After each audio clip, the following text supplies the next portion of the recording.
Сәлем достар, сіздермен бірге мен Сайлау Абди. Достар, бізде 2022 жыл біткелі жатыр. Бұл жыл өте керемет жылдардың бірі болды деп айтсақ болады. Өте көптеген жұмыстар жасалды. Шамаменен 20 шақты мемлекеттерде болып қайттым жұмыстарменен. Және де осы жылдың басында қойған мақсаттарымыз бар еді, кейстер бар еді, идеялармен бөліскен болатын біз. Яғни Merry Christmas, Halloween, сонда секілді әртүрлі ивенттерді яғни жасадық, создавать еттік. Солар бойынша клиенттер жинадық, жұмыс жасадық, жұмыстардың басым көпшілігін бітірдік. Алдағы уақытта кішкене тағы клиенттер қалды. Жалпы жемісті болды, жақсы болды деп айтсақ болады. Ендігі жұмыстар бұл бізге жоспарланып жатқан алдыңғы видеолардағыда байқап жатқандарыңыздай 2023 жылдың апрель, май, яғни жаз айларына дейін. Егерде сіздер Америкаға барып көшуді жоспарласаңыздар, өмір сүруді, отбасыларыңызбен көшкілеріңіз келетін болса, ағылшын тілін үйренгілеріңіз келетін болса, Американың азаматтығын алуды болашақта жоспарлап, ұл-қыздарыңыз, бала-шағаларыңыз сонда өссін дейтін болсаңыздар, жалпы шетелде өмір сүру, жұмыс істеу, бұл кез келген адамға мүмкін нәрсе. Сол осы армандарыңызды 2023 жылдың май, апрель айларына жоспарлаған болатын болсаңыздар, онда осы номердің астында контакттер көрсетілген, набор болып жатыр, жұмыстарды бастап жатырмыз. Уже шамаменен 5-6 адамды апрель айларына, май айларына жазып қойғанбыз.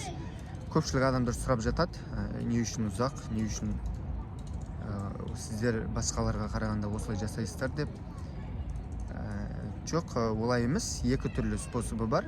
Біреусі бір аптаның ішінде бітеді, екіншісі осылай сәл қымбаттауы, бұл осында ұзақ болады.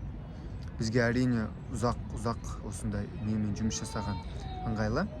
Себебі клиенттерге жұмыс тауып беру керек, грин-карта жасату керек, разрешение на работу, визаларын создырту керек, ұзарту керек деген секілді. Осындай жұмыстар бар. Осы жұмыстардың барлығы біздің нанымыз. Сол себепті әрбір клиенттің Америкаға келіп жұмысқа орналасуы, жұмыс істеуі, Американы ұнатып қалуы, қалып кетуі, қалам деп шешім қабылдауы, ол біз үшін өте үлкен маңызды. Сол секілді достар, келесі жылға жоспарлаған болатын болсаңыздар, хабарласыңыздар. Бізде әртүрлі программалар бар.